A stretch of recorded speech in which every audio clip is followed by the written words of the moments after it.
Hello friends, আজ আমি তোমাদেরকে বোয়াল মাছের ঝাল রান্না করে দেখাবো। তো চলো দেখো আমি রান্নাটা কীভাবে করছি। আমি এখানে মাছগুলোকে ভালো করে ধুয়ে নিয়েছি। এবার আমি মাছটাকে নুন আর হলুদ দিয়ে ভালো করে মেখে নিব। দিয়ে দিলাম নুন আর দিয়ে দিব হলুদ গুঁড়ো। এবার আমি মাছটাকে ভালো করে মেখে নিব। আমি মাছগুলোকে ভালো করে নুন হলুদে মেখে নিয়েছি। এবার মাছগুলোকে আমি ভেজে নেব। মাছ ভাজার জন্য আমি এখানে কড়াই বসে দিয়েছি। এবার কড়াই দিয়ে দিব তেল। তেলটাকে আমি গরম হতে দিব। তেল আমার গরম হয়ে গিয়েছে। এবার আমি এর মধ্যে মাছগুলো দিয়ে দেব। মাছগুলোকে আমি খুব বেশি লাল করে ভাজবো না, হালকা করে ভেজে নেব।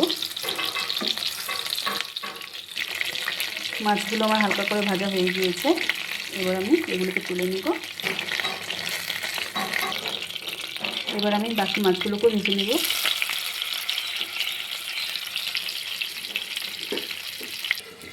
মাছগুলো আমার ভাজা হতে হতে আমি এখানে পেঁয়াজটাকে পেস্ট করে নেব। পেঁয়াজ আমি পেস্ট করে নিয়েছি আর এদিকে আমার মাছগুলো ভাজা হয়ে গিয়েছে। এবার মাছগুলোকে আমি তুলে নেব। সবগুলো মাছ আমার ভাজা হয়ে গিয়েছে। ওই মাছ ভাজার তেলে এবার আমি আলুটাকে ভেজে নেব।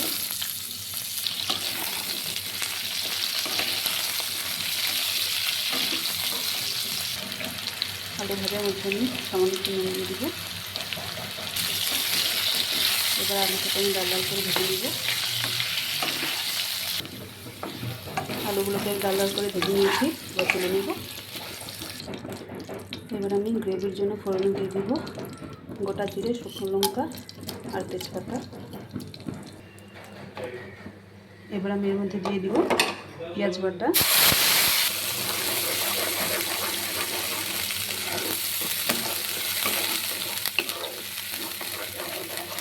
আমি পেঁয়াজ বাটাটাকে কষিয়ে নেব।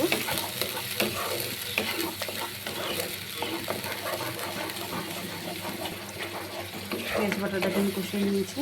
এবার এর মধ্যে দিয়ে দেবো আদা, রসুন আর কাঁচা লঙ্কা একসাথে বেটে নিয়েছি, এটা দিয়ে দেবো।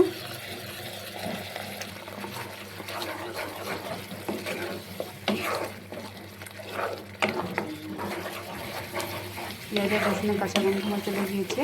এবার এর মধ্যে আমি কিছু মশলা অ্যাড করে দেবো। দিয়ে দেবো হলুদ গুঁড়ো, দিয়ে দেবো লঙ্কা গুঁড়ো, দিয়ে দেবো জিরে গুঁড়ো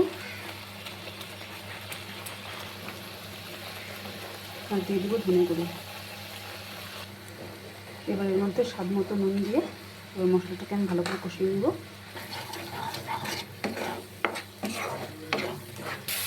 মশলাটা আমার ভালো করে কষানো হয়ে গিয়েছে। এবার এর মধ্যে আমি দিয়ে দেবো জল।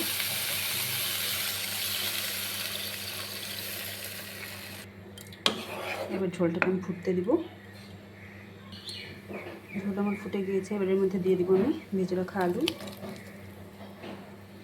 আলুটাকে দিয়ে আরও কিছুক্ষণ আমি ফুটিয়ে নেব। আলুটাকে দিয়েও আমি বেশ কিছুক্ষণ ফুটিয়ে নিয়েছি ঝোলটাকে। এবার এর মধ্যে আমি ভেজে রাখা মাছগুলো দিয়ে দেবো।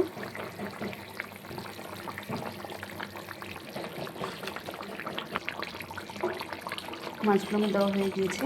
এবার আমি এটাকে 2 মিনিটের জন্য ঢেকে দেবো। মাছের ঝোল আমার রেডি হয়ে গিয়েছে। এবার এর মধ্যে আমি গরম মশলাগুলো দিয়ে নামিয়ে নেব। তোমাদের আমার এই রেসিপি কেমন লাগলো আমাকে কমেন্ট করে অবশ্যই জানিও। টাটা।